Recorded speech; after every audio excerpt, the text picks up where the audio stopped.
a short message for grown-ups.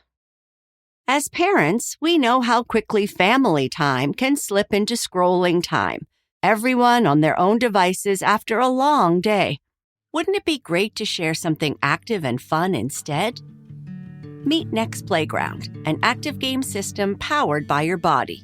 No controllers, no wearables, just natural motion-driven play.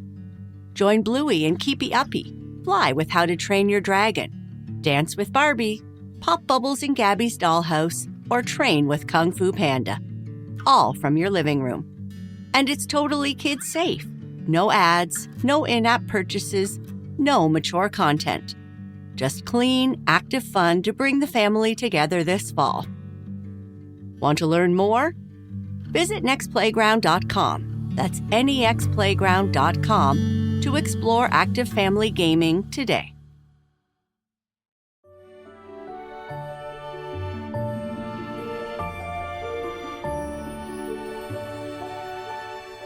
Hello, friends, and welcome to Sleep Tight Stories.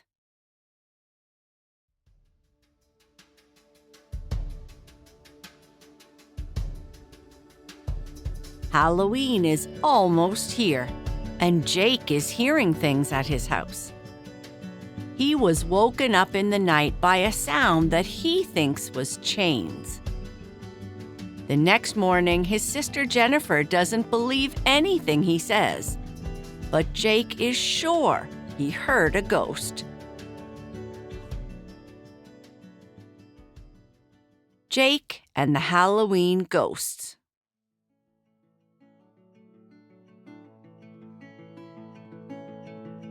Jake woke up to the sound of chains rattling. At least, that's what it sounded like.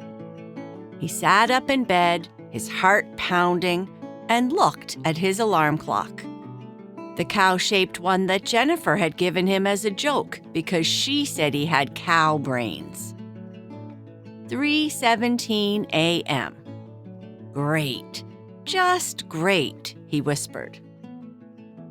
He listened hard, trying to hear the sound again, but now there was only silence. Well, almost silence.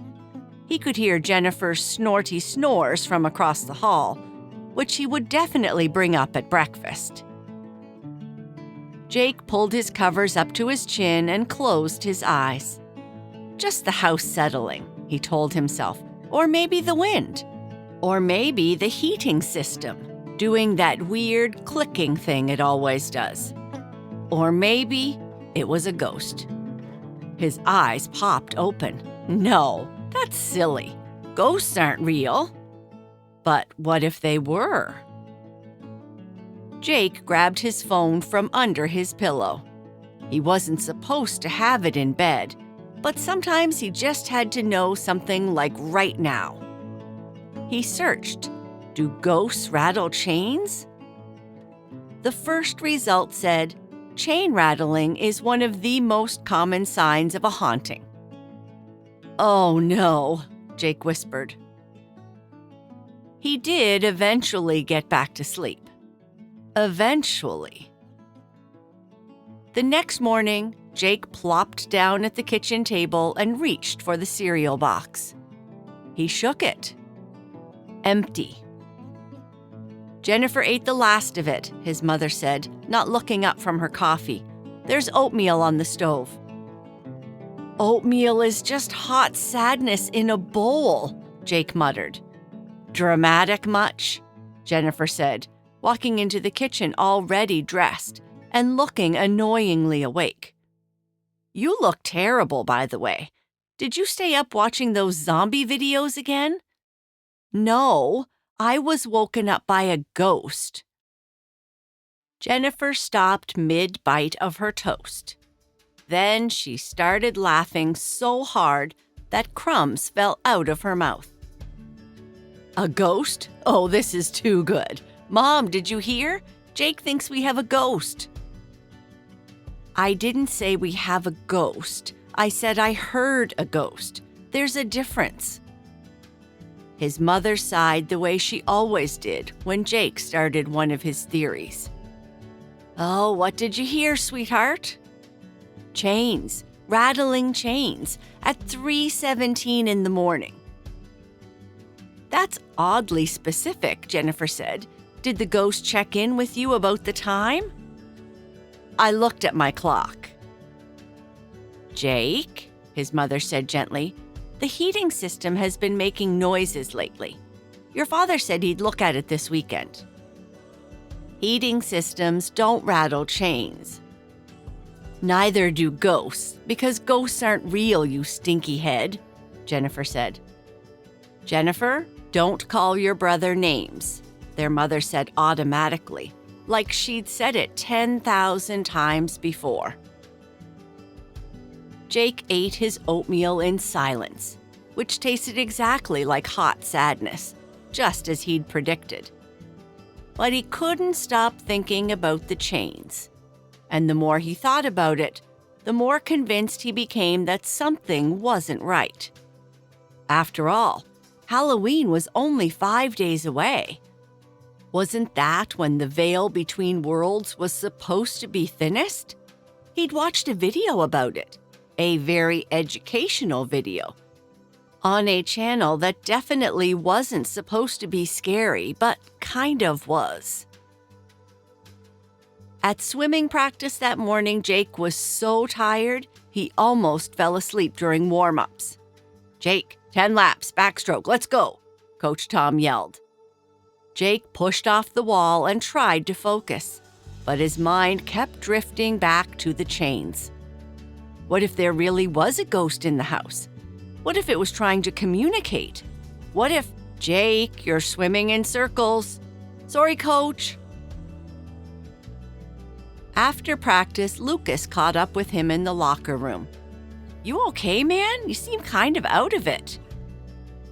Jake looked around to make sure no one else was listening, then leaned in close. I think my house might be haunted. Lucas blinked. Like, haunted? I heard chains rattling last night at 3:17 a.m. That's the witching hour, Lucas said, his eyes getting wide.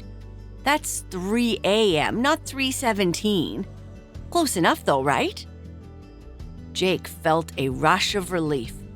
Finally, someone who didn't think he was crazy.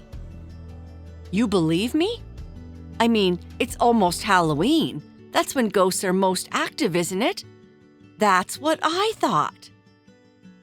They started walking toward the parking lot where Jake's mom was waiting. We should investigate, Lucas said. Like proper investigation. Document everything. Yes, that's exactly what I was thinking. What are you two nerds talking about? Jennifer appeared out of nowhere, the way older sisters always do when you're trying to have a private conversation. Nothing, Jake said quickly. Ghosts, Lucas said at the same time. Jennifer groaned. Ugh, you've infected Lucas now with your silliness? Great, just great. That night, Jake lay in bed with his phone hidden under his covers, the voice memo app ready to record. He'd also borrowed his dad's old camera from the basement, the one with night vision that his dad used for that camping trip 3 years ago. He waited and waited. His eyes started to get heavy. Maybe tonight the ghost wouldn't creak. Jake's eyes flew open. Creak, creak.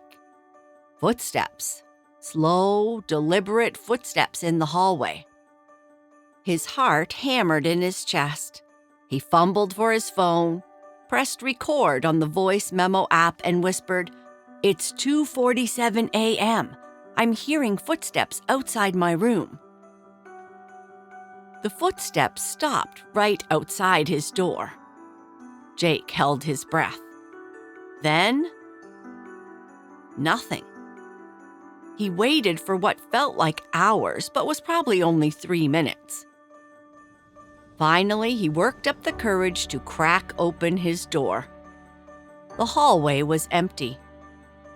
But at the far end near the bathroom, he saw something that made his blood run cold.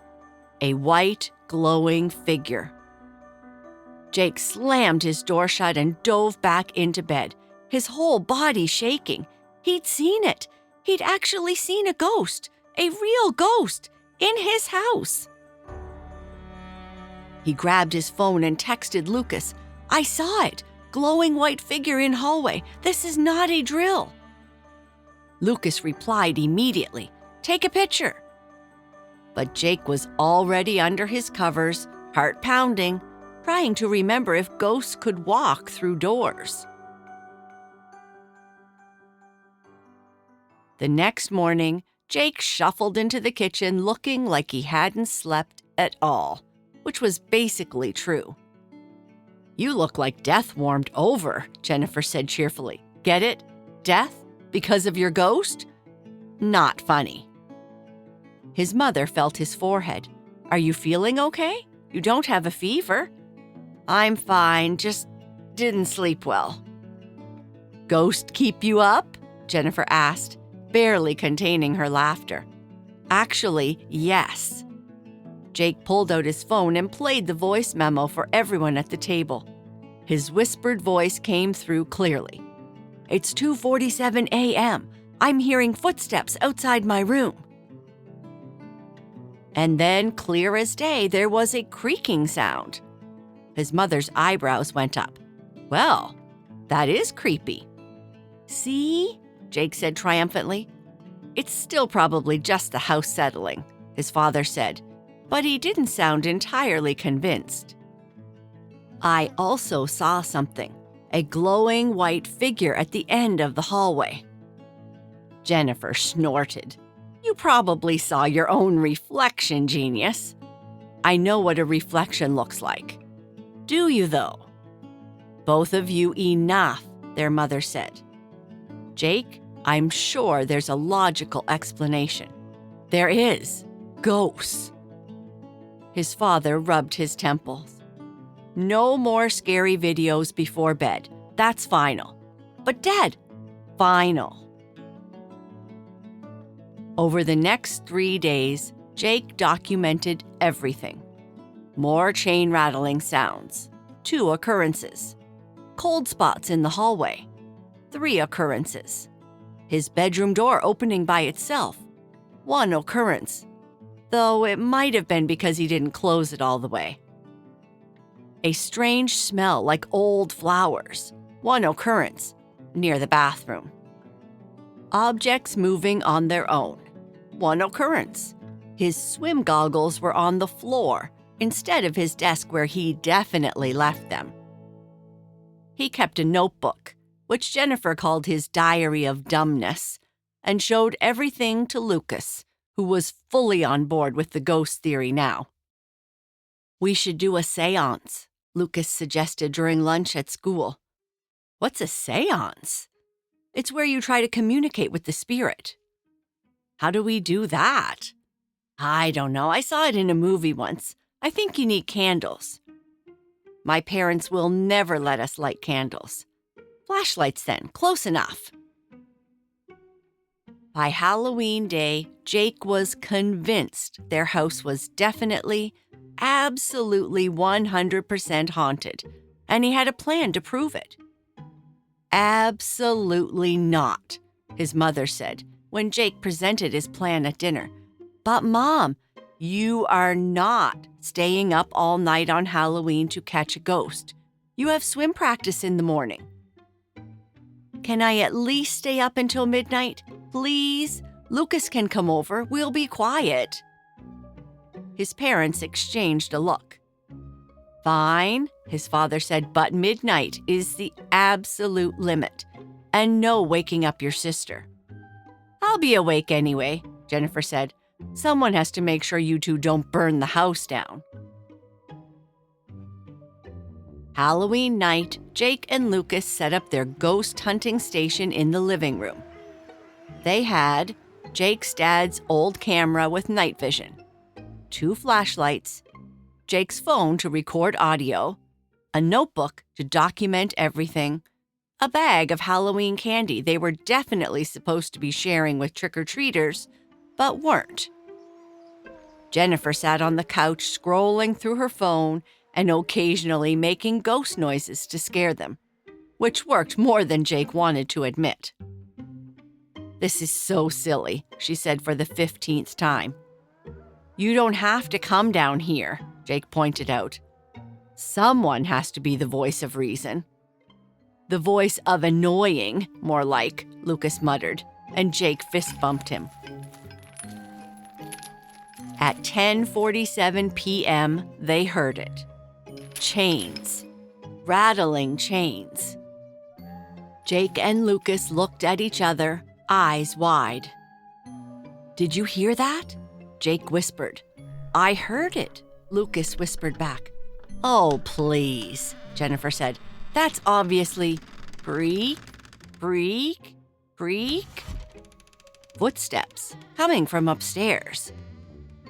But everyone was downstairs. Jake's parents were in the kitchen. Jennifer was right there on the couch. The only one upstairs was... "Oh my," Jake breathed. "It's the ghost."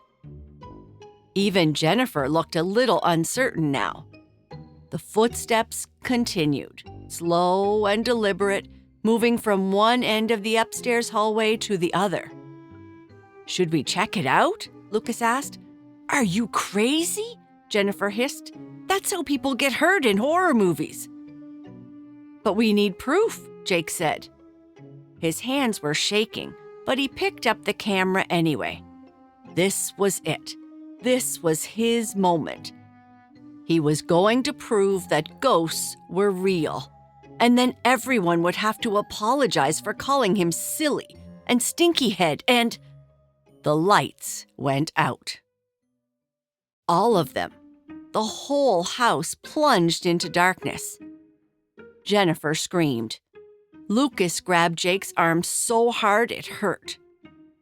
And then from upstairs, they heard a long, low moaning sound. "Mom!" Jake yelled. His parents came running from the kitchen with their phone flashlights on. "What's wrong? What happened?" "The ghost!" Jake practically shrieked. "It's upstairs. We heard chains and footsteps and moaning, and then the lights went out." His father was already heading toward the stairs. "Stay here." "Dad, no!" Jake shouted. "You can't go up there alone. That's how you get possessed." But his father was already climbing the stairs, his phone light casting weird shadows on the walls. They waited in tense silence. Even Jennifer had stopped making sarcastic comments. Then they heard his father's voice from upstairs. "Oh, for crying out loud!" That didn't sound like someone encountering a supernatural entity. "False alarm," Father called down. "Come see this."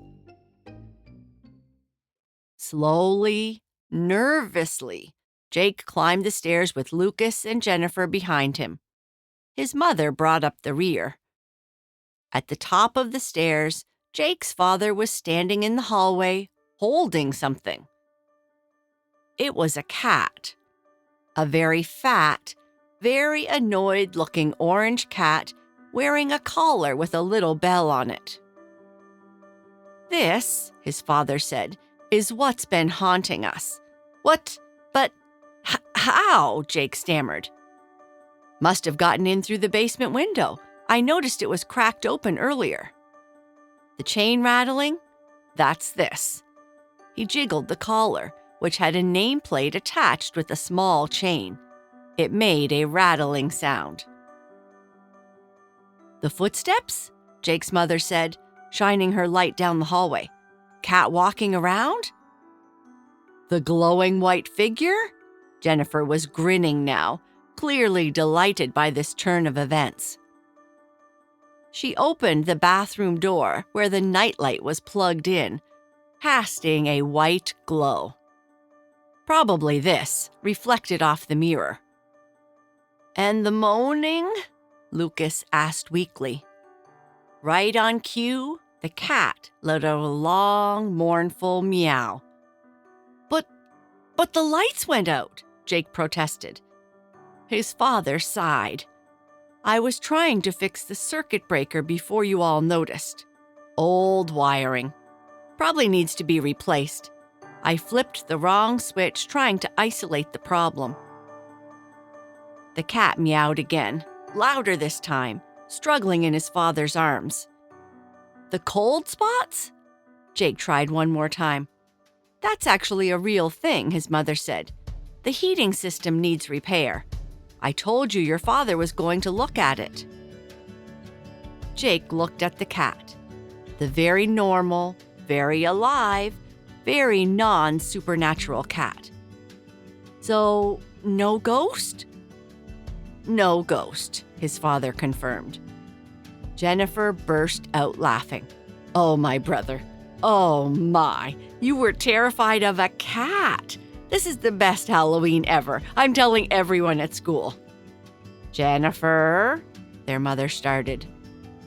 Let's see whose cat this is, his father said, checking the nameplate on the collar. Says here his name is Boo, and he belongs to the Hendersons 2 streets over. I'll give them a call. Lucas patted Jake on the shoulder. I mean, we couldn't have known. You were scared too, Jake protested.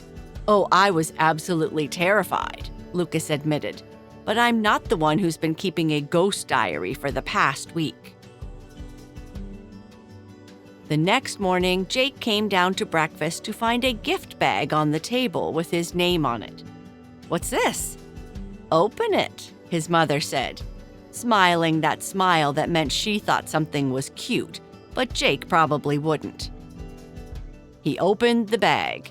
Inside was a stuffed toy cat, orange, fat, with a collar that had a little bell on it. From Jennifer, his mother said.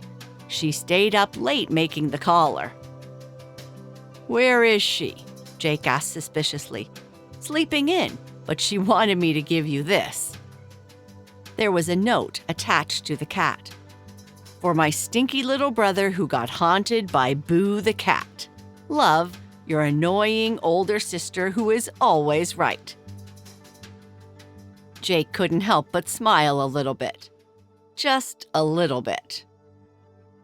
So, his father said, sitting down with his coffee, learned anything from all this? Jake thought about it.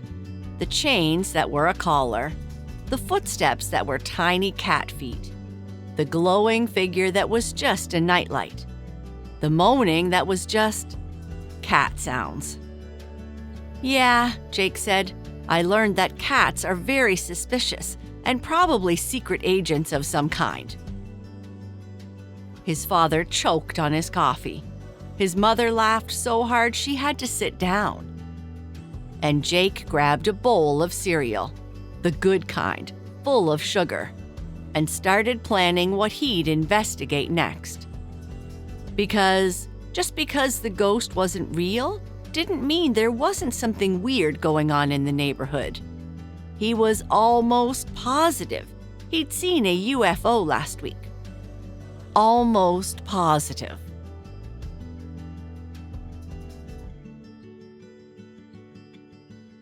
And that is the end of our story. Good night. Sleep tight.